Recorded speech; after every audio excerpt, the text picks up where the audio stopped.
Gel kızım çıkartacak. Kardeşlerimi alın. Alacağım. Bir alırız ağzına. Şu girme lan. Şu paşa. Ey köfte. Ali abi. Buradayım. Ali abi. Buradayım hadi. Bak kimseye getirsen bana söz verdin. Kızım ben götüreceğim. Benim adım İbrahim. Yaxşısan, iyisen. İyi olacaksın. Narahat olma. Yavaş yavaş kesin. Dilinle suya vur.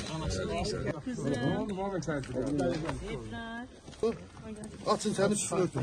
Yanlarını da örtün. Gel uşağlan telefon. Ne var orada? Bismillah Tuma. Hoppa. Maşallah. Geldi mi o? Maşallah. Yunus geldin mi? Maşallah. Çağır maşını. Arabaya bin hemen arabaya bin.